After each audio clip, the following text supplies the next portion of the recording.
Hi, everybody. Dave Clark from InspectCheck-net. Today, we're going to do a little training on asbestos. Yes, I know that's the A word, sometimes I call it. It's one of those things, but I just wanted to go over, we had a few people request that, like, what do you do when you see asbestos or allegedly asbestos, right? So what do you say and what do you do? And so let's talk about it, okay? Let's talk about it. We know asbestos is, still used in some products. It's not used, it's an insulation anymore like it was, but we're talking about older asbestos. Where are some of the places that we find it in a house? And I've got about 4 examples here of the most common. We're not going to talk about siding right now. We know that concrete asbestos siding is all over the place.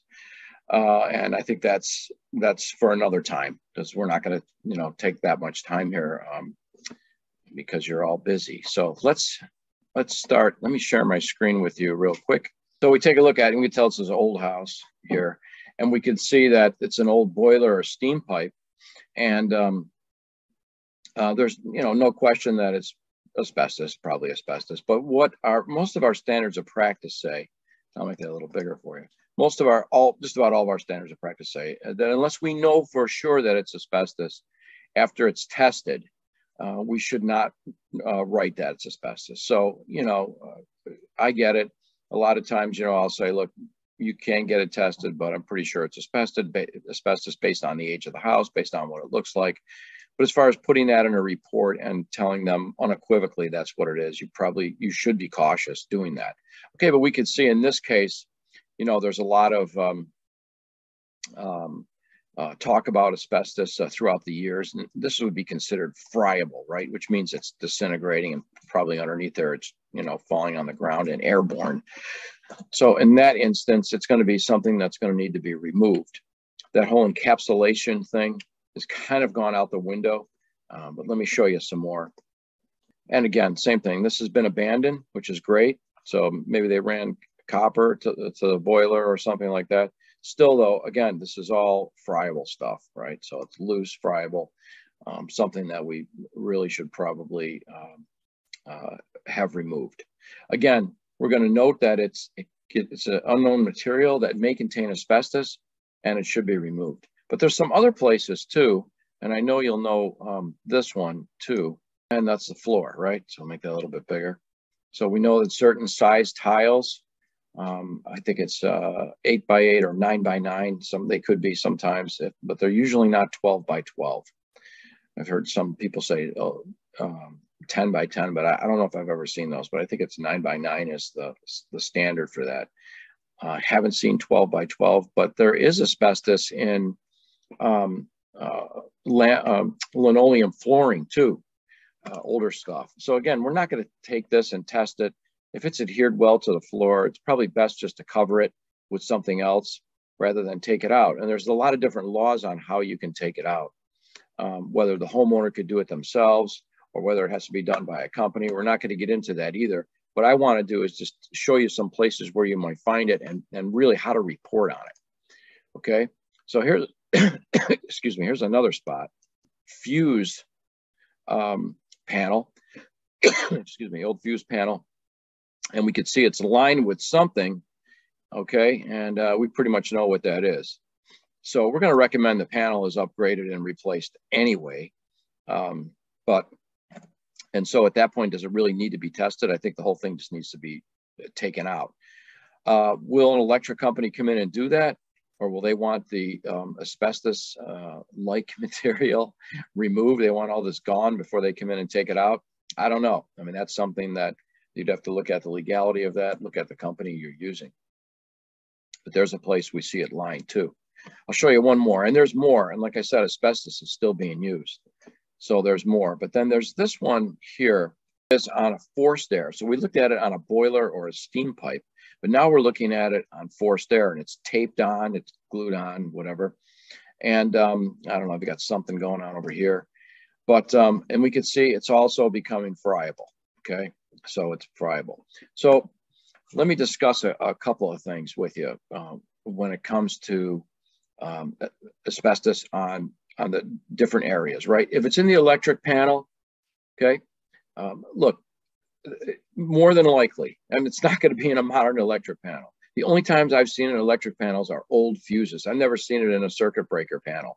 So old fuses, and they're going to absolutely have to be replaced anyway. So I think that's kind of, you know, a no-brainer that they're going to replace the panel and the asbestos is going to go with it. So that's done.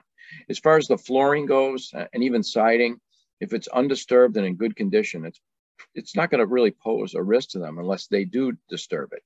So I think at that point to educate them and say, look, if you're going to go the siding, if you're going to drill a hole or use a Sawzall on it, that dust is a carcinogen. Same thing with the floor. If you're going to dig the floor up, have a professional do it.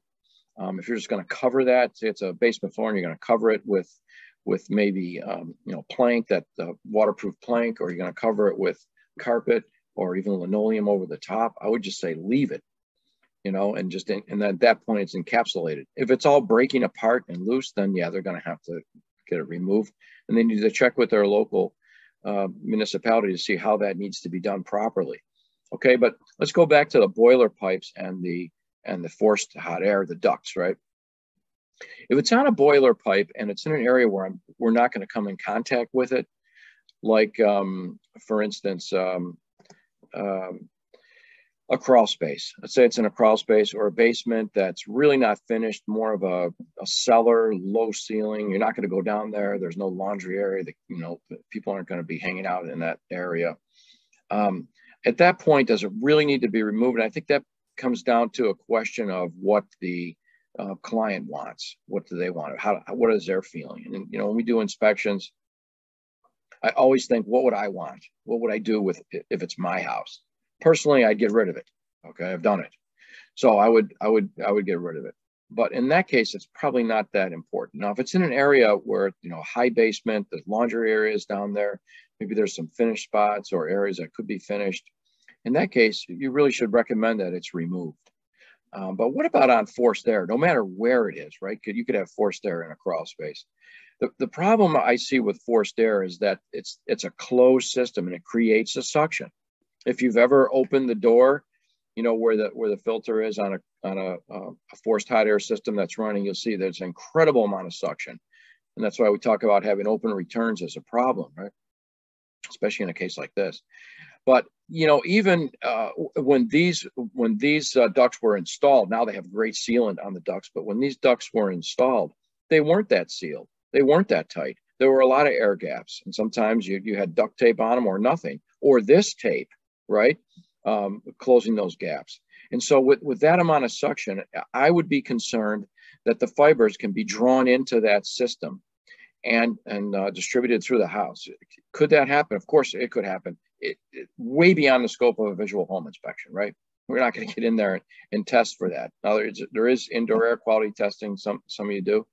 But in this case, we're going to recommend that it's removed. I can't think of a time that it's on a duct that I did not recommend that it's removed. I think that is the best way to advise your client. I also think if it's on a boiler or steam in an area that it can come in contact with people, it also should be removed too. Okay, and we already talked about the fuse panel. So let me, I want to share my screen right now. I want to show you how we would report on that. Okay, so look, we'll do it in two places. There could be multiple places, but let's just do it in two places. In this case, we're going to go over to heating, and then we're going to do supply and return. Okay, so and of course, you know, clean the ducts, whatever, insulate. We're going to go down. We have this right here, and this would be the best place to put it. Let me edit this because we've been working on it. So it says unknown material substance insulating ducts, pipes, unit. Recommend testing for asbestos. So in this case, it's the ductwork and or the pipe, which would be the boiler. We're going to check that, and we'll see InspectCheck automatically does this. The inspector has indicated there's an unknown substance or material insulating the ducts or lines. The only way to positively identify this material is to have an approved lab test it for hazardous material, including asbestos. Asbestos is a carcinogen. If asbestos or other hazardous material is detected, recommend having it properly removed by environment. And here's as simple as this. You probably don't even need to put this because it says it right in the description of what it is. You could add a picture if you want. I'm not a huge picture person, You know, for a lot of reasons. If it's that obvious, do we really need a picture? But we could throw a picture in there. Recommend having it probably moved, and you would put, you know, boiler pipes, you know, or there. Simple. That's all you need to do. Okay, and like I said, if you wanted to add a picture, you could. And so that's pretty much where you would note it for both of those scenarios. You know, obviously, if there's a flooring issue, we can go interior and go to flooring, doors, walls, ceiling, and click that in there. You know, again, all the different types of flooring, but we don't really note asbestos in there.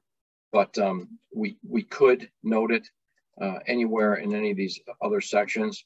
Don't get into that too much. Show you real quick the exterior. If we look here, so we're going to call it fiber cement, very durable. Okay, older fiber cement tiles may have been manufactured with asbestos. Fibers not used in modern construction. Proper disposal and handling are required.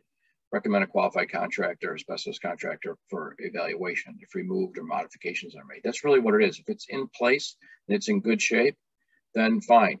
Now, if it is in poor condition, right, then we're going to make a note here. Older, you know, after asbestos, proper disposals, and I would probably recommend contacting a qualified asbestos contractor for evaluation and removal. I would just change this. And just put and removal, done, because it's in bad shape. You know, so we change that. It's as simple as that. Come down here, mark it complete, and move on. So there are just two examples of how we would do that. So again, anytime you note something that's asbestos, you really should not say it's asbestos unless you're absolutely sure. And really the only way to do that is have it tested, even though we know, you know, and I may say something like I'm 99% sure it is. If they want to get it tested. But look, do they really need to spend that extra money to get it tested? If it's an older house, the examples I showed you, I don't think there should be a doubt in anybody's mind that those materials contained asbestos. So in that case, why are we spending more money getting it tested? Why don't we just have it removed? And again, check with your municipality. Some municipalities, if you're the homeowner and it's your primary residence, you can just take it out. There's no requirement to take it out and throw it out. So I'm not recommending that. Let me just say that, but that's some of the rules and laws that are out there. So I hope you enjoyed this video. If you have any suggestions, I'm sure I have pictures and/or video, and I'd be happy to go over anything you want me to. So just you can comment down below of what you'd like me to address. I'd be happy to put that training together for you. Please subscribe so you'll be the first one to get these new videos as they come out. We're making them regularly and enhancing our newsletter with that. Have a great day, and see you next time.